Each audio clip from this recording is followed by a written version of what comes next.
जीवन में कितनी भी परेशानियां आए दोस्तों, पर कभी हार नहीं माननी चाहिए। क्योंकि जो ऊपर वाला है ना, वो आपकी परीक्षा लेता रहता है। अगर आप हार मान जाएंगे, उनकी पूजा करना छोड़ देंगे, उन पर विश्वास दिखाना बंद कर देंगे, तो आपको और भी कष्ट होगा। इसलिए हमेशा भगवान से जुड़े रहिए। जितनी अपनी भक्ति और शक्ति उनके लिए आप लगाएंगे ना, उसका फल हमें ज़रूर मिलेगा। कभी कभी हमारे पिछले जन्मों के कुछ कर्म होते हैं जो हमें इस जन्म में भोगने पड़ते हैं, और जिसके कारण हमें बहुत सारी तकलीफ़ें उठानी पड़ती हैं। तो इसलिए कभी हार मत मानिएगा जीवन में दोस्तों।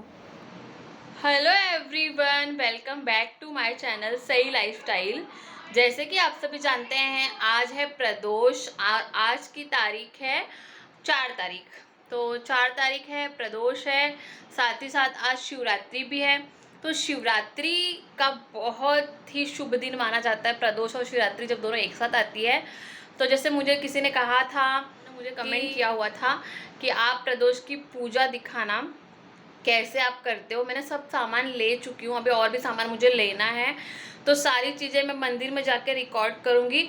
और एक बात मैं आपको बता देती हूँ कि प्रदोष की जो पूजा होती है, जैसे कि प्रदोष का व्रत मैं और मेरे हस्बैंड हम दोनों साथ में करते हैं। उनका भी रहता है और मेरा भी रहता है।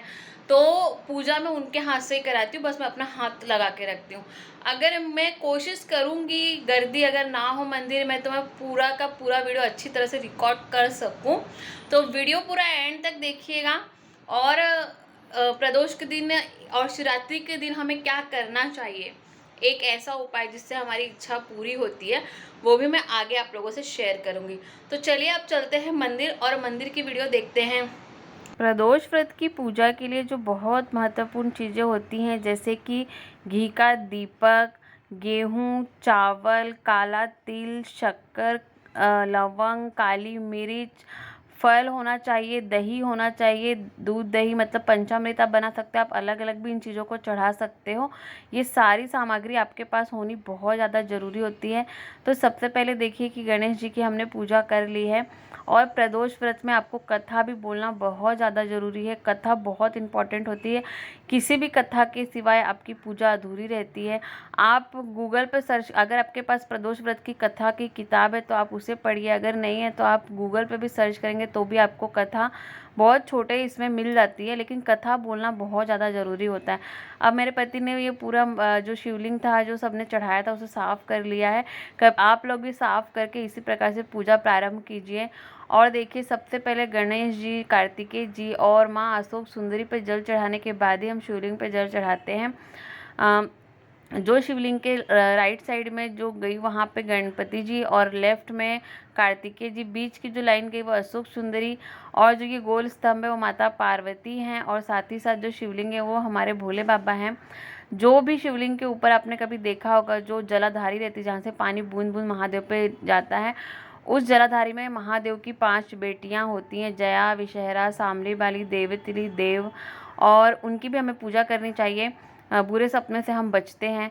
तो देखिए, कभी भी आप अगर कुछ अर्पण करते हो, जैसे कि सबसे पहले जल अर्पण करना चाहिए, उसके बाद आप कुछ भी अर्पण करो, अर्पण करने के बाद आपको पानी जरूर, जल चढ़ाना वापस से चाहिए। जैसे आपने दूध किया, फिर आपको जल चढ़ाना। अब जैसे इन्होंने दही चढ़ाई है, तो दही के ऊपर फिर से उसके ऊपर पानी डालना बहुत ज़्यादा ज़रूरी होता है। अब मैंने इस दही के अंदर शहद और क्या कहते हैं, घी भी डाल के मिक्स कर लिया हुआ था, दूध अलग से डाला। अब ये देखिए, इन्होंने चीनी मतलब शक्कर चढ़ाई हुई थी, जिसे खांड भी कहा जाता है। तो अब ये धीरे धीरे, और यहाँ दूसरे लोग भी पूजा कर रहे थे। और मैं आप लोगों से एक बात कहना चाहूँगी, अगर आप कहीं भी पूजा करने जा रहे हैं, आपको ऐसा मन में नहीं कि ये मुझे डिस्टर्ब कर रहा है, वो डिस्टर्ब कर रहा है, बिल्कुल नहीं। देखिए, सब महादेव की पूजा करने आते हैं। आपको थोड़ा समय लगेगा तो उनको पूजा करने दीजिए, रोक के नहीं रखना चाहिए, ये भी अच्छी चीज़ें नहीं होती है। तो देखिए, अब पूरी विधि पूर्वक जब पूजा होने के बाद में, अब यहाँ पे इन्होंने गेहूं चढ़ाया है महादेव के ऊपर।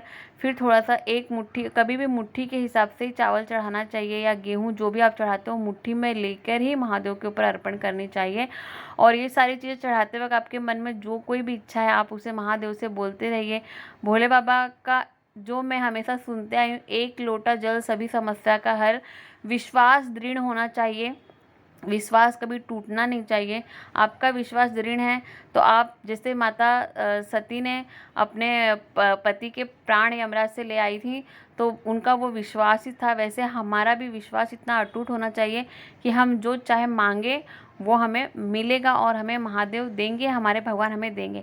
तो देखिए जनेऊ का बहुत महत्व होता है, इत्र भी चढ़ाना चाहिए। पूजा की सामग्री जो भी है मैं डिस्क्रिप्शन बॉक्स में लिख दूंगी कि क्या क्या चीज़ें लगती हैं, फिर भी मैंने पूरा आपको बताया है। इसमें बेलपत्र, गेहूँ, चावल, इत्र, जनेऊ, पंचामृत जो शहद, उसमें घी, शक्कर, दूध, दही मिक्स होता है और उसके साथ ही साथ में हमें चंदन, भस्म, ये सारी चीज़ें लगानी होती है महादेव को। तो मेरी कुछ चीज़ें इसमें रिकॉर्ड ही नहीं हो पाई, मुझे ऐसा लगा कि मैंने कैमरा चालू ऑन किया है और वो ऑन नहीं हुआ था, वो मुझे बहुत बुरा भी लगा। और साथ ही साथ बेलपत्र, हरा मूंग, ये सारी चीज़ें आपको प्रदोष के दिन, शिवरात्रि के दिन ज़रूर चढ़ानी चाहिए। अब देखिए घी के दीपक का जैसे हमने आरती किया और फिर धूप जलाया, और कपूर भी बहुत इम्पॉर्टेंट होता है जलाना।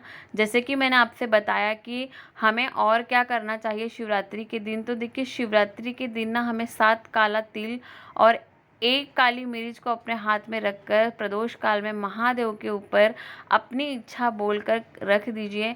अगर आपके घर में कोई व्यक्ति बहुत बीमार है या ऐसी बहुत सारी समस्याओं से आप जूझ रहे हो तो आने वाले अगली शिवरात्रि जो हर महीने में शिवरात्रि पड़ती है तो आपकी वो समस्या से आपको ज़रूर निवारण मिलेगा। ये भोले बाबा के वचन है। और मैंने ये मेरी एक सहेली, उसके पति की तबीयत बहुत ख़राब थी, वो खाना तक नहीं खा रहे थे, उसे मैंने जब ये बताया था तो उसने किया था और आप यकीन नहीं मानोगे उसी रात से उन्होंने खाना खाना चालू कर दिया था।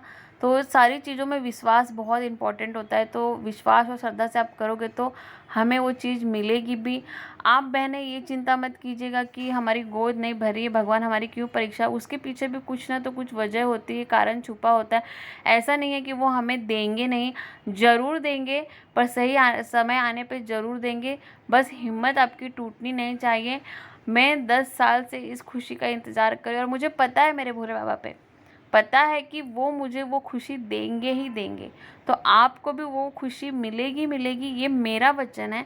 जो भी बहनें मेरी ये वीडियो देख रहे हैं, जो कोई भी मेरे ये वीडियो देख रहे हैं, अगर उनकी गोद खाली है तो उन्हें संतान सुख की प्राप्ति ज़रूर होगी, ज़रूर से ज़रूर होगी। अब इस मंदिर में ना सबसे ख़ास बात ये होती है कि यहाँ पे सभी देवी देवताओं की मूर्ति है। सब मतलब जैसे कि राम, साईं बाबा, विष्णु भगवान और साथ ही साथ में कृष्ण भगवान, सभी देवी, कार्तिकेय जी की, जो कि मैंने कभी कार्तिकेय जी की कहीं भी मूर्ति वगैरह देखी नहीं है, पर इनके इस मंदिर में कार्तिकेय जी की भी मूर्ति है और गणपति हैं, हनुमान जी हैं, ऐसी बहुत सारी प्रतिमा यहाँ पे बनी हुई है। ये सिंधी लोग के भगवान हैं, झूलेलाल जिन्हें बोला जाता है, उनकी भी प्रतिमा यहाँ पे है। और ये शीतला माता हैं, ये भी बहुत प्रभावशाली देवी हैं। अपनी माँ जैसा समझ के इनकी सेवा करते रहिए। माँ की सेवा करेंगे, सिमसा माता की सेवा करेंगे तो आपको ज़रूर फल की प्राप्ति होगी। यहाँ पे ये पूरे 9 ग्रह हैं, शनिदेव के साथ जो 9 ग्रह होते हैं वो पूरे के पूरे 9 ग्रह हैं यहाँ पर। और 9 ग्रह की यहाँ पे विधि पूर्वक लोग सभी आके पूजा अच्छे से कर लेते हैं। तो अब मैं घर पे आ चुकी हूँ, मैंने फ्रेश हुई हूँ और उसके बाद में अब हमारे प्रदोष के व्रत में जो खाते हैं मैं वो बना रही हूँ। तो ये देखिए मैंने आलू को बॉईल कर लिया है। अब बॉईल करने के बाद में उसके बाद में क्या बोलते करके अब इसको बनाएंगे बिना नमक के बनाएंगे इसको। तो चलो कैसे बनाती हूँ मैं आपको दिखाती हूँ। ये आलू के फरार बहुत ही अच्छे बनते हैं। तो देखिए पहले मैंने घी गरम कर लिया, उसके बाद 2 मिर्ची काट के डाल दी है। ये मैं बिना नमक के बनाती हूँ क्योंकि प्रदोष व्रत में नमक नहीं खाया जाता है। पर जो भी इंसान जिनकी हेल्थ इशू है, बीपी का प्रॉब्लम है या कोई प्रॉब्लम है तो ऐसा है कि वो नमक खा सकते हैं, पर नमक में सेंधा नमक का हमें उपयोग करना चाहिए। तो मैं तो नहीं खाती हूँ क्योंकि मैं जब से करूँ तब से नहीं खाती हूँ। और जब ये इतने क्रिस्पी बन जाते हैं ना तो दही के साथ आपको नमक की मतलब ऐसे फील ही नहीं होता कि इसमें नमक नहीं है करके। और हम लोग वैसे भी नमक बहुत कम खाते हैं। और दोस्तों आज प्रदोष के दिन मेरे घर में आई है खुशियाँ ही खुशियाँ, क्या खुशियाँ आई हैं वो मैं आप लोगों के साथ में नेक्स्ट वीडियो में शेयर करूँगी।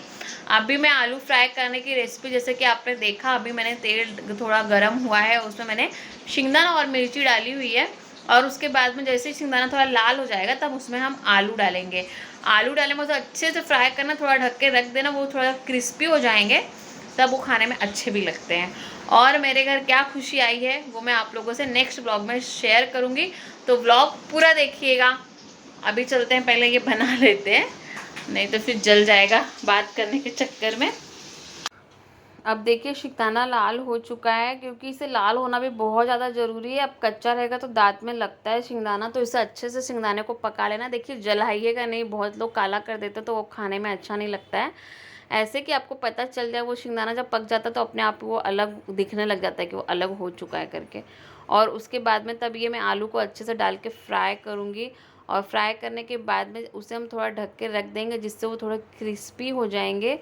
क्रिस्पी मतलब कैसे, थोड़ा सा गैस है ना जो फास्ट रहेगा ना, तो वो थोड़े जले जले हो, थोड़े थोड़े जलते, ज़्यादा नहीं कि ये नहीं कि पूरा जला दो, तो उससे थोड़े क्रिस्पी हो जाते हैं। घी से जब आप घी में बनाओगे ना तो बहुत अच्छे से क्रिस्प होते हैं आलू, और फिर बहुत अच्छा भी लगता है खाने में, और नमक की भी ज़रूरत आपको नहीं लगती है। तो ऑफकोर्स दोस्तों, आप चैनल पे नए हैं तो चैनल को सब्सक्राइब, लाइक, शेयर ज़रूर कीजिएगा। जितना हो सके उतना मेरे इस वीडियो को शेयर कीजिएगा। अब देखिए कैसे ये क्रिस्पी हुए हैं, और मुझे मतलब ये देखिए कैसे क्रिस्पी हो जाते हैं ना, ये इधर देखिए, ये तो थोड़े से जल जाते हैं ऐसे, जैसे ये जला हुआ दिख रहा है, तो ये खाने में अच्छा भी लगता है दही के साथ में। अब ये हो चुका है, बहुत इजी रेसिपी है। आप लोग कभी व्रत में कभी बना के देखिएगा, आप खाते रहोगे, हमेशा बनाओगे। तो दोस्तों व्लॉग को यहीं पे मैं एंड करती हूँ, मिलते हैं नेक्स्ट व्लॉग में। नेक्स्ट व्लॉग बहुत खास होने वाला, आप लोगों सभी के साथ में शेयर करने वाली हूँ कि ऐसी क्या खुशी मेरे घर आई है। Bye bye every